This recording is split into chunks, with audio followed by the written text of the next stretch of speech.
Belgrade, capital of Serbia. As you walk around the city's bustling streets, you'll be mesmerized by its eccentric architecture, lively markets, busy restaurants, and historic churches. The people here are proud, living in a city whose history goes back over 7,000 years. But as you explore further, you will notice something different under the surface. Amidst the atmosphere of modernity, vestiges of a once great state remain, whether it be symbols, monuments, or flags, traces of a country that holds a special place in people's hearts. To the west, we see a different story. Here, the remnants of this same state are present, but not remembered so fondly. Vandalized memorials of Serbian generals give us painful reminders of the past. Murals depict the horrors of war, reminding locals of the atrocities that scarred the city just 3 decades ago. Yet, in contrast, other paintings honor the same generals, and graffiti calls for violence against inhabitants of this very neighborhood. Seeing all this, it may seem impossible to believe that these two places were ever part of a single united entity, but, remarkably, they were. Not so long ago, Yugoslavia existed in the Western Balkans, a bold experiment in regional unity, bringing together its multiple ethnic groups, languages, and religions, notably Slovenes, Croats, Bosniaks, Serbs, Albanians, Montenegrins, and Macedonians. Forged from the ashes of the Great War, Yugoslavia became an economic powerhouse, respected on the global stage, until it collapsed into bloodshed. So what happened to this beautiful country? How did Yugoslavia rise, and why did it ultimately fall? In this video, we shall cover Yugoslavia's entire history, from its creation in 1919 to its disintegration throughout the 1990s. If you're only interested in a certain period, there are timestamps below. Without further ado, here is the rise and fall of Yugoslavia.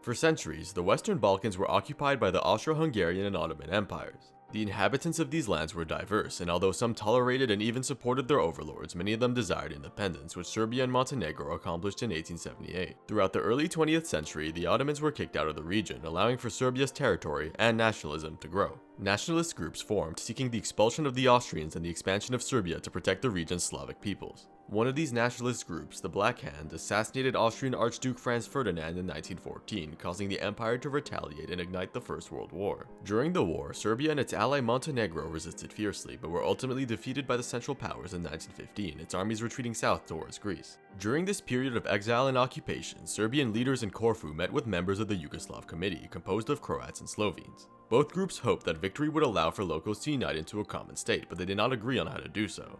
The Serbs, led by Nikola Pasic, believed in a centralized state dominated by Serbia, while the committee, led by Ante Trumbic, wanted a federalized country with equal partnerships between all ethnicities.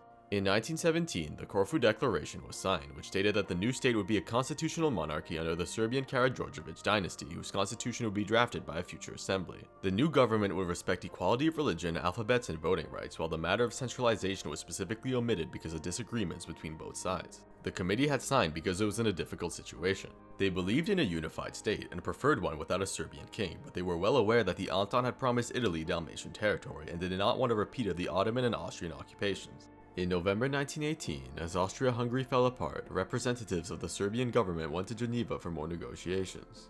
They met with the Yugoslav Committee in the newly proclaimed National Council of the states of Slovenes, Croats, and Serbs, which controlled the northwestern Balkans. Anarchy had broken out in the former Habsburg lands, and everyone knew Serbia's military and police force were the only ones with the resources to stabilize the region and protect it from foreign meddling. Left with no choice, the National Council soon sent a delegation to the Serbian Prince Regent Alexander, asking him to proclaim the unification of the South Slavs into a new state, based on the Corfu Declaration. On December 1st, 1918, Alexander accepted, and the Kingdom of Serbs, Croats, and Slovenes, also known as the First Yugoslavia, was born. It would be recognized by the rest of the world in the 1919 Treaty of Saint-Germain-en-Laye. Although the Western Balkans had accomplished the impossible, this was only the beginning. Creating a cohesive governmental system which united the country's various ethnicities was one of the many challenges that lay ahead.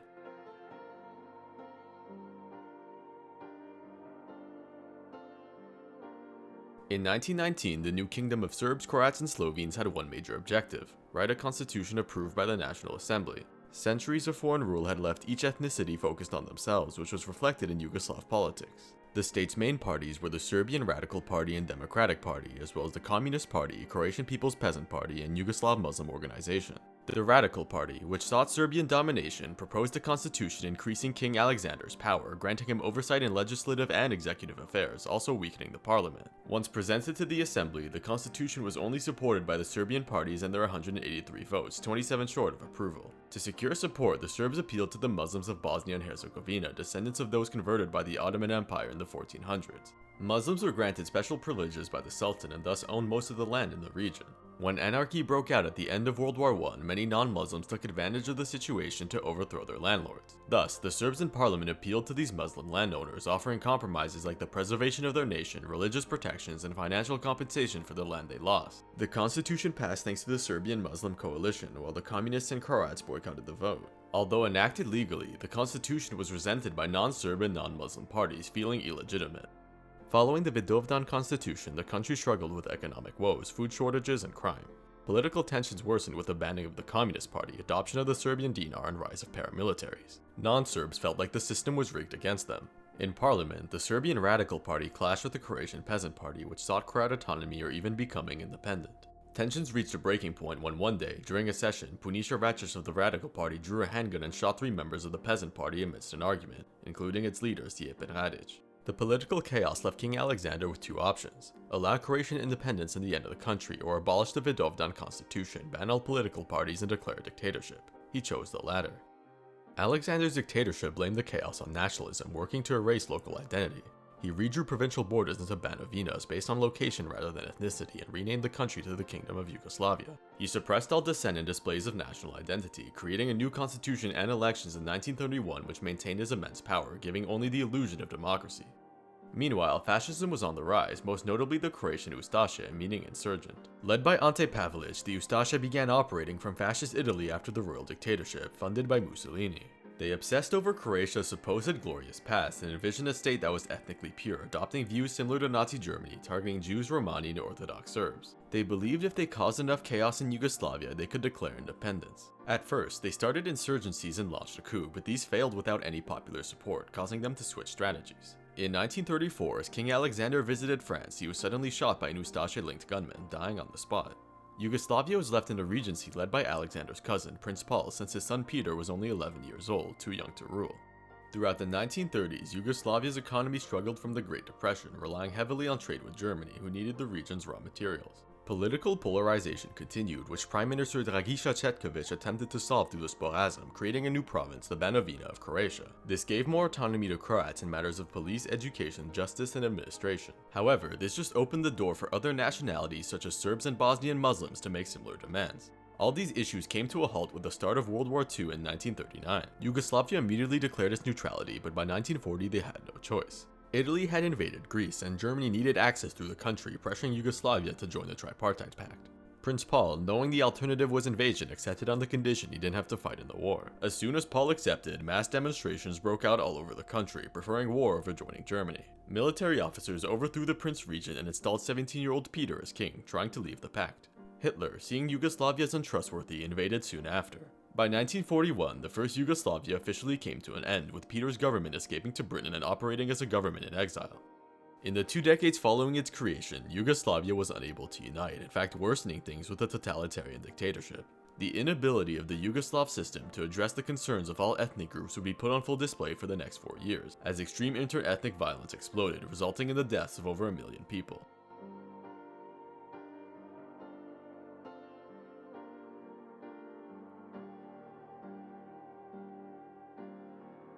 In 1941, Germany and its allies formally reorganized the territory of the Kingdom of Yugoslavia. Slovenia was annexed by Germany, while Vojvodina, Macedonia, and Montenegro were divided between Hungary, Bulgaria, and Italy, who sought to erase local cultures and impose their own. Serbia became a Nazi puppet state, while the independent state of Croatia was created, led by the Ustaše under Ante Pavelić, also a German puppet. The Ustaše immediately carried out its ultra-nationalist agenda, killing Jews and Romani, suppressing all dissent. Serbs were also targets of violence, but the Ustaša saw the potential for some of them, particularly peasants, to be assimilated as Croats and thus eliminated anything that could spread Serbian culture. Serbs were removed from public office, while the Orthodox religion and the Cyrillic alphabet were banned. Highly educated Serbs were also killed, kidnapped, and forcefully converted to Croatian Catholicism in hopes they would leave. When this didn't work, the Ustaša turned to the murder of women and children. Some Bosnian Muslims also joined the Ustaša, as the group considered Muslims to be Croats of a different religion, and because they shared a strained history with Serbs.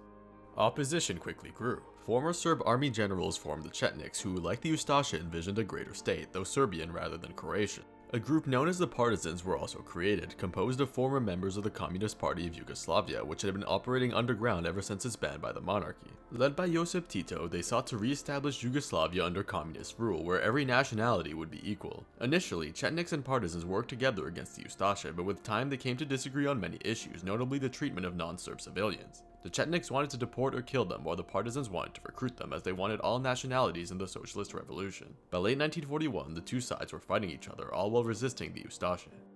In Bosnia and Croatia, the Ustaša continued their campaign against Serbs, Jews, and Romani, while the Chetniks targeted Muslims and Croats. The Partisans instead fought with a lighter touch, trying to recruit defeated enemies to their side. However, many disobeyed orders and killed prisoners, likely because of personal reasons. Large efforts were conducted by the partisan leadership to stop their men from needlessly killing. As the war dragged on, the Partisans garnered more support and gained ground in northwestern Bosnia. The Chetniks, desperate, began collaborating with the German army, while the Ustaša, under pressure from their overlords, relaxed their attacks on Serbs, prioritizing conversion over execution, creating the Croatian Orthodox Church. This new dynamic pushed many Serbs to leave the Chetniks and join the Partisans. In November 1942, Tito and the Communists organized the Anti-Fascist Council for the National Liberation of Yugoslavia, laying out their goals for the future. Initially, the council did not outright aim to remove King Peter, since the Yugoslav government in exile, the remnants of the monarchy, was still internationally recognized. Instead, they emphasized the desire to unite the multi-ethnic resistance of the Partisans, wanting to get the support of the country's inhabitants. The Yugoslav government in exile, based in London, was split among ethnic lines, but generally supported the Chetniks, seeing them as the force which could restore the monarchy. They also feared the communist nature of the Partisans and ignored the fact that the Chetniks were collaborating with the Germans. For the rest of the war, the Partisans and the government in exile would continue to operate in this rivalry, having different plans for a free Yugoslavia but also seeking the expulsion of the Axis occupation. In 1943, the Allies invaded Italy and started sending weapons to the Partisans, concluding that they were the most effective resistance group. This allowed the Partisans to secure parts of Dalmatia, all while King Peter, under pressure from the Allies, encouraged all Yugoslavs to support Tito, further increasing their legitimacy and popular support. In a second and third session of the Anti-Fascist Council for the National Liberation of Yugoslavia, the Communists laid the foundation for a federation with national equality and denied the legitimacy of King Peter, saying he could only return if the people chose him. By 1945, the Partisans controlled most of Yugoslavia, while the remaining Chetniks and Ustaša retreated northwest, many of whom would later escape to the Americas. To secure control and eliminate opposition, the Partisans conducted mass executions and internment camps for leftover resistance and political opponents, all without fair trials. By the end of the war, around 1 million people had died in the region, including 500,000 Serbs and 80% of the Yugoslav Jewish population. The Yugoslav people had gone through hell, experiencing unprecedented violence from enemies both inside and outside the country, each with their own interpretation of nationality. Tito and the Communists had an immense challenge up ahead, uniting all of Yugoslavia's diverse peoples under a new system, a task which the previous government had been unable to accomplish.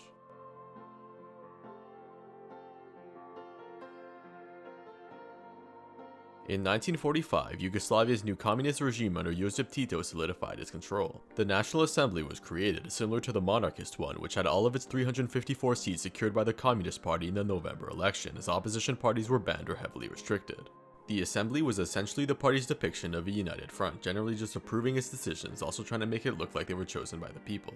Although it's true that they had immense popular support, it was not unanimous. As Marxist-Leninists, the party believed that their victory in the Second World War was a socialist one, in which the working class had risen up and defeated the Axis powers and their collaborators. To convey this message, the government highlighted the war and the sacrifices made to create communist Yugoslavia, focusing on the dead like fallen fighters or soldiers and victims of fascism or civilians. Non-communists were also excluded. This policy offered social services like housing or scholarships to families of the dead and unified the state behind a common story, with alternative interpretations being strictly suppressed. They also promoted brotherhood and unity, portraying the Yugoslav people as family and equal to one another. This acknowledged the country's multi-ethnicity while also promoting unity, trying to avoid future inter-ethnic violence. These principles were emphasized by the government through education, propaganda, and public monuments, becoming cornerstones of the Yugoslav state. In 1946, the new Yugoslavia drafted a constitution approved by the National Assembly, creating a federation with republics based on ethnic homelands like Croatia and Serbia. Bosnia and Herzegovina was recognized as a unified republic of Serbs, Croats, and others, excluding Muslims, considered a religious group rather than an ethnic one. Republics also granted equal rights to minorities who were sovereign members of their state. For example, a Serb living in Croatia was inherently connected to the Socialist Republic of Serbia. Autonomous zones were also created inside Serbia, giving autonomy to the various minorities of Vojvodina, notably Hungarians and the large Albanian ethnic population in Kosovo. The constitution emphasized equality among all republics, nations, and ethnic groups, specifying that everyone's contributions during the war were equal, even if this was inaccurate. By 1947, the communists banned all non-communist parties and put major leaders of the Chetniks and Ustaše on trial. They also created the State Security Service, a secret police force whose first task was to hunt down remaining resistance from the Axis collaborators in the mountains or assassinate its members living abroad. The service became critical in suppressing political dissent. Yugoslavia was now fully under Tito and the Communist Party's grasp. They had successfully created a system of governance which acknowledged the country's multi-ethnicity and promoted equality between all, reminding everyone of the horrors of the Second World War. Despite being effective at first, the system was inherently flawed. Although promoting unity, it was heavily enforced through the communist system, with nationalism and dissent punished with imprisonment, exile, or death. If the party fell, fractured, or weakened, then Yugoslavia's united front would disappear, and the consequences could be catastrophic.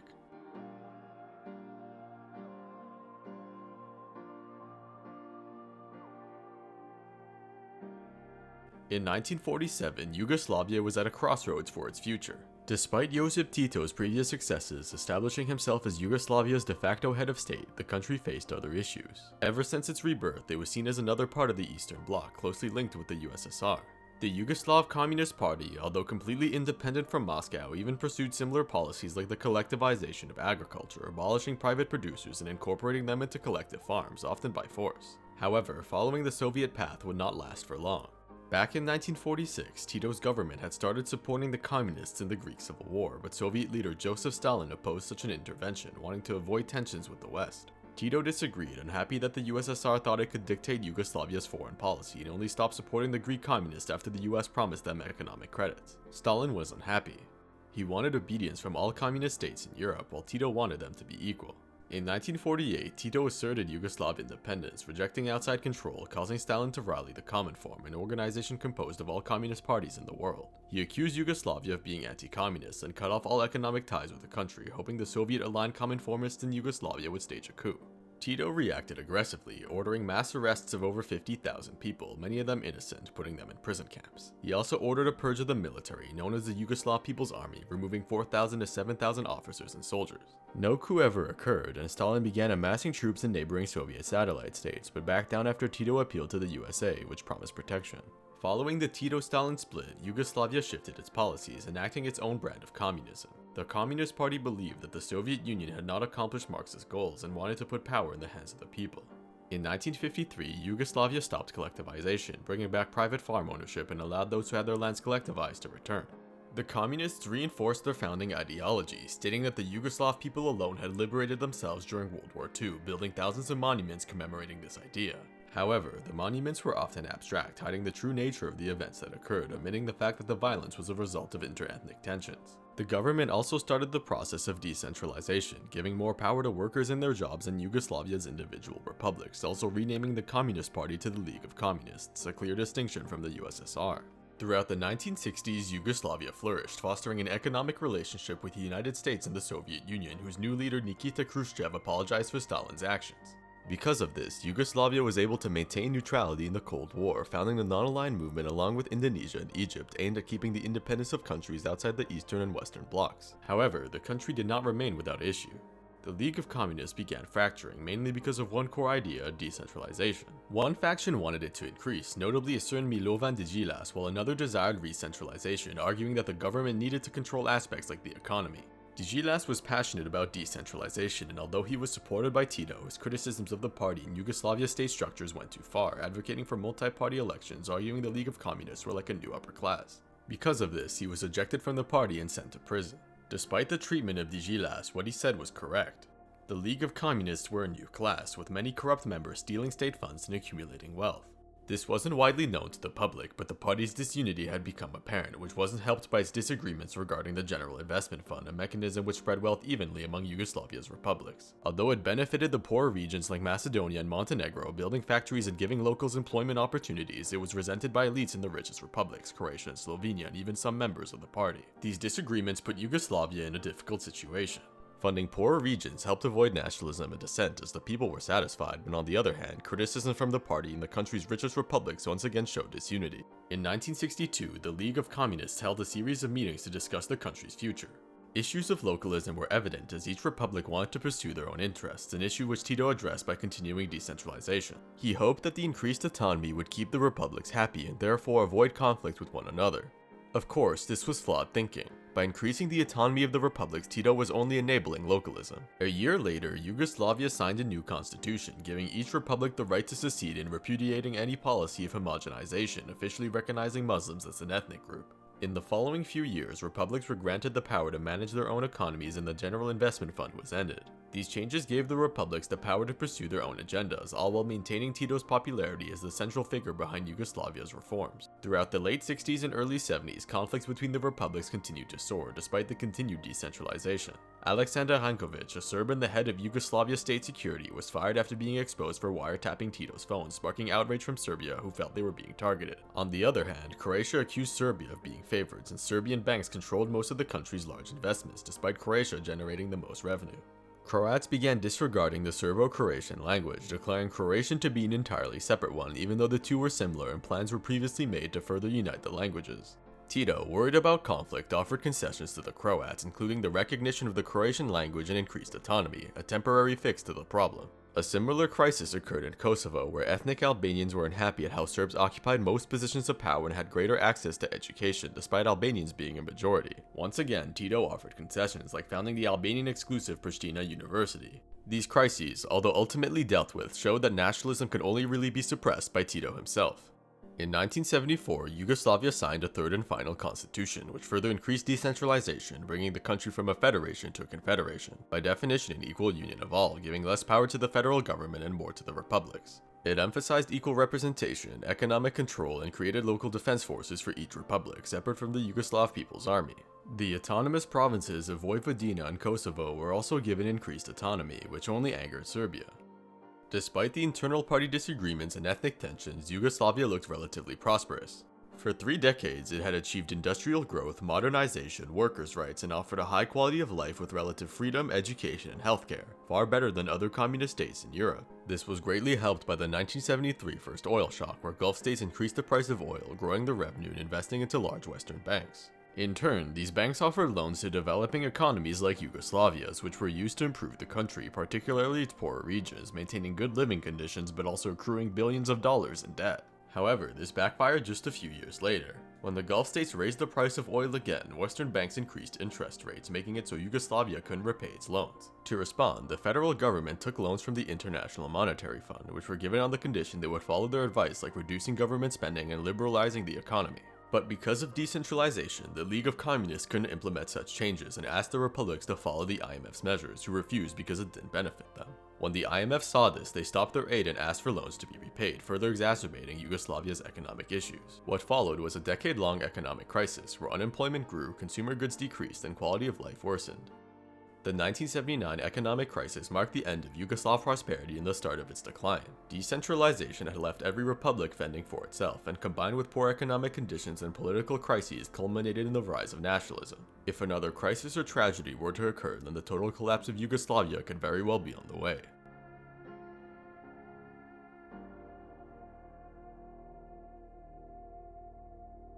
In 1980, Yugoslavia was in the middle of an economic crisis, which was only exacerbated by the process of decentralization, which had gradually weakened the federal government. Quality of life was on the decline, culminating in the continued rise of nationalism. Each republic was prioritizing themselves over Yugoslavia, while more extreme nationalist groups gained traction. Although the situation was tumultuous, the preservation of the norm and the Yugoslav system seemed likely, at least for the near future. However, everything changed on May 4, 1980. In the Croatian city of Split, a soccer game between HNK Hajduk Split and Red Star Belgrade was suddenly paused in the 41st minute. The crowd and the players listened in horror as the death of President Tito was announced. Players collapsed onto the field, heartbroken and unable to function. The idea of socialist Yugoslavia was truly unimaginable without its founder and only ever president.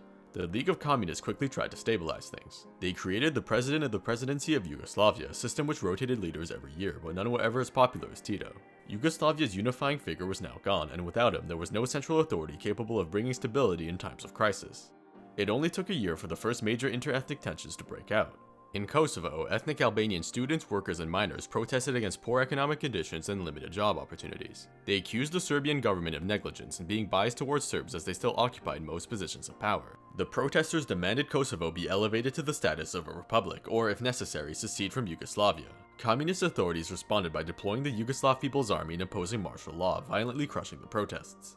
Hundreds were killed or injured, and 10,000 Serbs and Montenegrins left Kosovo. This event triggered nationalist sentiment in Serbia, demanding the abolition of the autonomous zone of Kosovo, fueled by a leaked document written by Serb intellectuals called the Memoranda, which claimed that Serbs were systematically oppressed throughout Yugoslavia. This reinforced the notion that Serbs were victims throughout their history and needed to protect themselves. Combined with the continued economic crisis and the Agro-Komerc affair, which exposed mass corruption in the League of Communists, public anger grew, setting the stage for one man to fan the flames: Slobodan Milošević. Milošević was a Serb nationalist and the president of the League of Communists in Serbia, who gained popularity for his support of the Serbs in the Kosovo crisis, even when they instigated violence. He portrayed himself as the Serbs' hero, advocating for the re-centralization of Yugoslavia under Serb control, removing the autonomous zones of Kosovo and Vojvodina. Milošević justified Serbian claims over Kosovo by invoking the 1389 medieval Battle of Kosovo, a key part of Serbian national identity. Serbian nationalists framed the battle as a struggle between Christianity and Islam, even if inaccurate. In his infamous Gazi Mestan speech in 1989, Milošević used the battle to legitimize the link between Serbia and Kosovo. He further stoked nationalism by convincing his supporters that Serbia was once again under threat and that it could soon turn violent. Between 1987 and 1989, Milošević orchestrated the anti-bureaucratic revolution, a series of mass rallies and political takeovers in which his supporters harassed politicians who disagreed with him.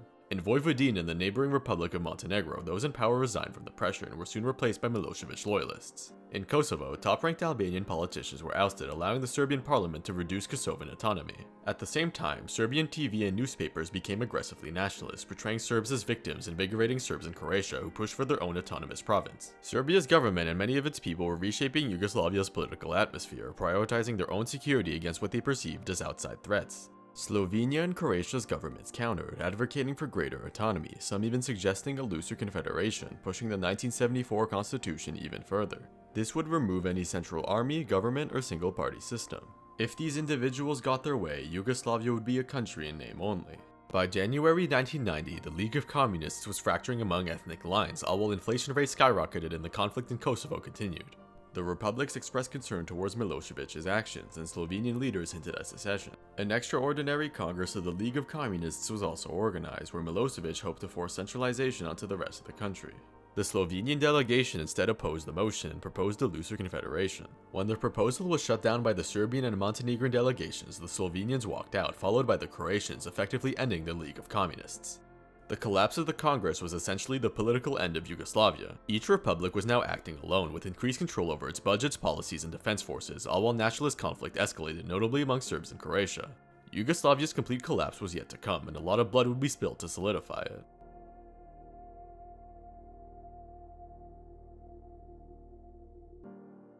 In 1990, the collapse of the League of Communists left each republic fending for itself, organizing their first multi-party elections. Slovenia, Croatia, and Macedonia elected non-communist leaders, pushing for independence, while Bosnia's parliament split along ethnic lines, also seeing some support for leaving Yugoslavia.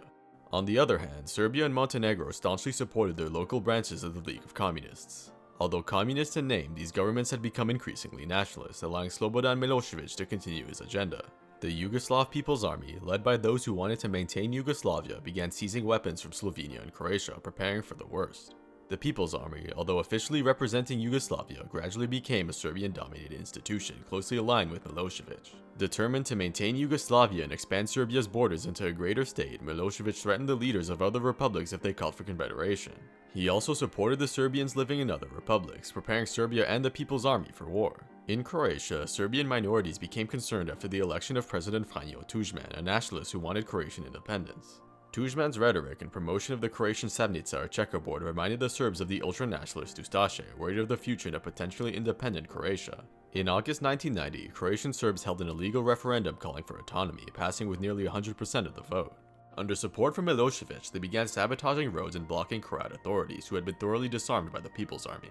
Throughout late 1990 and the start of 1991, violence increased, with nationalist Serbian militias engaging in intense gunfights with Croatian police and killing Croat civilians. Both sides had their fair share of extremists, which only ignited tensions. In June 1991, Slovenia declared independence, confident it wouldn't face many repercussions. Milosevic had put less pressure on them, knowing he could not start rebellion from the inside like in Croatia. Slovenia was very homogeneous. However, the Yugoslav People's Army felt differently and attacked Slovenia, starting the 10-day war. As the name suggests, the People's Army's efforts were quickly thwarted by the Slovenian Defense Forces, who had managed to retain about a third of the weapons seized a year earlier. Combined with pressure from the European community and Milosevic, the army halted its invasion. Milosevic knew that if he wanted to maintain Yugoslavia and centralize it under his authority, then his priorities lay in where Serb minorities lived, notably Bosnia and Croatia. Shortly after the 10-day war, the Socialist Republic of Macedonia quietly declared independence after a referendum, with 96% of voters in favor.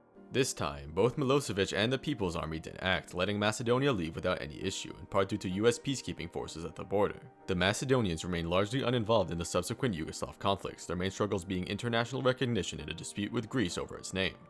A month later, Croatia also declared independence. This time, Serbia retaliated immediately. Without declaring war, Serbia launched coordinated attacks from the north and south using the People's Army and paramilitary groups, the most infamous being the Tigers, led by Arkin, a former mobster hired by the government. Croatian defense forces, mostly local militias, were rapidly overrun, lightly armed without proper organization. Initially, Serbian forces committed many war crimes, including massacres at Vukovar and Ovčara, but the Croats later retaliated with many of their own. By late 1991, 30% of Croatia was occupied by the Serbs, who proclaimed the Republic of Serbian Krajina. Although claiming to be a separate country, Krajina saw almost no international recognition.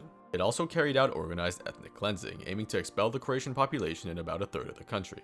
Foreign governments did little, although many European states gave legitimacy to the defenders' cause by acknowledging Slovenia and Croatia's independence. The United Nations also deployed UN Pro-4, peacekeeping forces intended to mitigate civilian violence and organize ceasefire negotiations, one of which was agreed upon in early 1992. Meanwhile, to the south, Bosnia and Herzegovina hung in the balance. Like in Croatia, ethnic tensions had grown exponentially since the League of Communists collapsed. Serbian nationalists, led by Radovan Karadžić and backed by Milosevic, had gained prominence in politics, advocating for Serb autonomy in Bosnia. They feared Serbs would lose power in a Muslim or Bosniak majority state, and thought Serbs needed to remain in Yugoslavia or join a greater Serbian nation. Negotiations broke down in parliament, and a referendum over independence was held. Boycotted by the Serb Bosnians, independence was passed with 99.7% voting yes. The next day, the Bosnian War began. Invigorated by Karadžić, Serbian paramilitaries entered northeastern Bosnia, supported by the Yugoslav People's Army. In Muslim towns like Bihać, they went door to door, expelling or killing Bosniak civilians. They burned homes, sexually assaulted women and girls, and destroyed mosques and libraries, wanting to erase all non-Serb culture. The ethnic cleansing was brutal and incredibly one-sided. During the early part of the war, the Serbs were adequately armed, but the Bosniaks were not, and mostly victims. Local defense forces did exist, but they were no match for the invaders, who soon started the siege of Sarajevo. The international community responded with an arms embargo on all of Yugoslavia, disproportionately affecting Bosnia and Croatia, since the Serbs were already well armed. Although Bosnia and Croatia were admitted to the United Nations, the UN refused to use the term genocide, as according to its laws this required military intervention. Instead, the UN Security Council answered with more indirect actions, notably economic sanctions. By late 1992, Bosnian Serbs controlled most of the country, proclaiming Republika Srpska, a Serb republic within Bosnia. They acted without much outside support, as Milosevic had withdrawn the Yugoslav People's Army to try and garner international sympathy, with many of its soldiers deserting and joining local Serb militias. The Bosnians, under President Alija Izetbegović, also started organizing a proper army, halting or delaying the Serb advance. Additionally, Bosnian Croats became less enthused with keeping Bosnia alive and started aligning with Croatian President Franjo Tuđman, who, like Milosevic, had aspirations over Bosnia. Initially, Croats and Bosniaks had fought shoulder to shoulder to defend the country, but with time their trust broke down and both sides tried to separately negotiate with the Serbs. In January 1993, violence erupted between Bosniaks and Croats in central Bosnia, and would spread north over several months. In August, Croatian nationalists established the Croatian Republic of Herzeg Bosnia, similar to Republika Srpska, aiming to divide Bosnia into three ethnic republics. Back in Croatia, the war had resumed, with the Croats rejuvenated and ready to fight back. They had organized a general mobilization in late 1991, were supported by Western European fighters, and had seized weapons from the Yugoslav People's Army. They launched major offensives in the Zadar area and another northeast called Operation Medak Pocket, gaining ground but also showcasing the horrific war crimes against Serbian Croats to the world. Throughout the rest of 1993, the Serbian forces in Croatia fell back as the Croats gained more and more momentum. In Bosnia, UN Pro-4 peacekeeping officers arrived, mandating safe areas around major cities as the Bosnian Serbs and Croats continued their advances. Places like Srebrenica returned to normal life, confident that UN forces would protect them. However, the peacekeepers were poorly equipped, and safe area wasn't a term with a proper definition or protocol attached to it. No one knew if or how the UN would respond if one was attacked. By early 1994, the war saw a major shift. The Washington Agreement officially ended the war between the Bosniaks and Croats, creating the Federation of Bosnia and Herzegovina. This officially united the lands occupied by the Bosnian Army and the Croatian Defense Council against their common enemy, the Serbs. Combined with NATO and Croatian support, the Bosnian army was able to hold their positions, all while Bosniak and Croat civilians fled to safe zones and peace talks progressed. By 1995, the Croatian army was in full swing, launching Operations Flash and Storm. They recaptured most of the occupied territories, all while the Serb population, both military and civilian, fled or were forcefully removed. Around 200,000 Croatian Serbs went to Serb-occupied Bosnia and Herzegovina, or what remained of Yugoslavia. However, in June 1995, tragedy struck. Under orders from Karadžić, Ratko Mladić, a former People's Army officer, approached the safe zone of Srebrenica and started shelling it with artillery, tanks, and rocket launchers, all while taking UN hostages, calling the UN's bluff. Despite an ultimatum, Mladić continued, and UN superior officers did not take his actions seriously, some even disregarding it as Muslim propaganda. On July 10th, Serb forces closed in on the city, while many local UN guards did nothing, unable or unwilling to act. When the Serbs entered Srebrenica, Dutch UN Pro-4 officers tried to peacefully stop them, but were fired upon. They requested NATO airstrikes, but French General Bernard Janvier denied the request, opting for intimidation flights, believing Mladić didn't actually want to take the city. Over the next few days, the Serbs overran Srebrenica and murdered over 8,000 Bosniaks, mostly men and boys. Thousands more fled. Just a month later, Serbs outside Sarajevo shelled the city, striking Markdale Market, killing 43 and injuring 73. Serb media tried to deny responsibility, but couldn't do so effectively, further isolating Serbia internationally. In late July, Croatia and Bosnia launched a joint offensive, securing large parts of central and western Bosnia. During Operation Mistral II, the joint forces secured over 2,500 square kilometers of territory. Following the Srebrenica massacre and bombing of Sarajevo, NATO had intensified their involvement, launching airstrikes on Serbian troops, forcing them to retreat. By September 26th, peace talks had begun in New York. Croatia's independence was the first to be solidified. On November 12th, the Republic of Croatia and local Serbs signed the Erdut Agreement, preserving Croatia's borders without making concessions to the Serbs, in fact expelling thousands of them. Just a month later, in Paris, the Dayton Agreement was signed by Bosnia, Croatia, and Serb-led Yugoslavia, which spoke for all Serb secessionist movements. The agreement created the state of Bosnia and Herzegovina, permitted the deployment of NATO peacekeepers, and reformed Republika Srpska as one of the two political entities in the new country, giving Serbs autonomy. The Croatian War of Independence and the Bosnian War were now over, with about 120,000 dead and over 2.5 million displaced. The Federal Republic of Yugoslavia lived on, now consisting of Serbia and Montenegro and the autonomous provinces of Vojvodina and Kosovo under its dictator Slobodan Milosevic. But both him and the country did not have long left.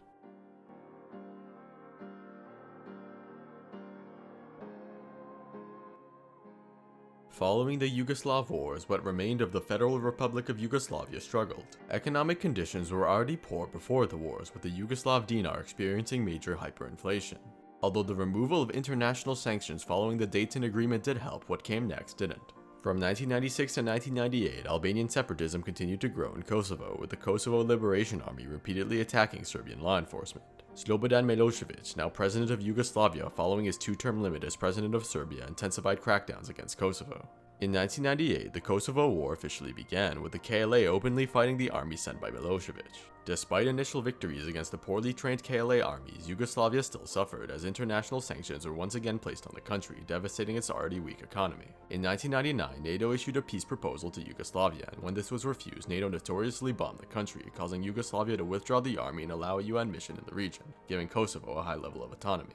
In September 2000, Yugoslavia held an election, with one main opposition party, the Democratic Opposition of Serbia, challenging the incumbent Slobodan Milosevic. However, after results were counted, irregularities were found. The DOS claimed their candidate Vojislav Koštunica had received over 50% of the vote, defeating Milosevic without needing a second election round. However, the government-controlled electoral committee denied this, and various organizations cited corruption, even accusing them of burning electoral documents. Protesters from all over the country took to the streets of Belgrade, all while police did little to respond. Part of parliament was set on fire, all while the protests intensified, causing Milosevic to resign on October 5th. Koštunica became president and Milosevic was detained by Serbian police in 2001. For the next several years, economic and living conditions continued to decline, and the country was renamed Serbia and Montenegro. In 2003, the constitution was modified, allowing a republic to hold a referendum on independence in 3 years, which Montenegro did in 2006, passing with 55.5% of the vote. Montenegro declared independence, and Serbia followed soon after, officially marking the end of Yugoslavia and the later state of Serbia and Montenegro. Yugoslavia's legacy is a complex one. For some, particularly in Serbia, it represents a better past, a country born out of defeating fascism and uniting the region's peoples, whose collapse was a tragedy. For others, particularly in Croatia, it demonstrates abuses of power, whose breakup is proof that the region cannot ever be united. The reasons behind Yugoslavia's fall are still hotly debated. While some may argue that there is a single definitive answer to what caused it, reality is a bit more complex. The collapse was not inevitable, and most certainly not just because of Tito's death. The issues which broke up the country were present before he died, like poor economic conditions and nationalism, which were exacerbated by political chaos and Milosevic's actions. It would also be unwise to blame Yugoslavia's collapse solely on its multi-ethnic nature. When the country's economy and political situation were stable, ethnic tensions were minimal, only intensifying when other aspects of society began to deteriorate. Inter-ethnic violence was often a symptom of decline rather than its cause, as can be seen with the Axis invasion preceding the Yugoslav Civil War of the 1940s or the economic crisis before the Yugoslav Wars. The reality is that there's no single answer as to why the Yugoslav experiment ultimately failed. Rather, its collapse was the result of a multitude of factors. Today, the vestiges of Yugoslavia can still be seen across Europe, whether it be symbols and monuments that pay tribute to it, narratives that condemn its existence, or stories and criminal trials calling back to the Yugoslav wars. Yugoslavia may no longer exist, but its impact is still prevalent in the lives, memories, and identities of millions. Analyzing Yugoslav history is not just important for understanding the past, but also for facing the challenges and complexities of the present.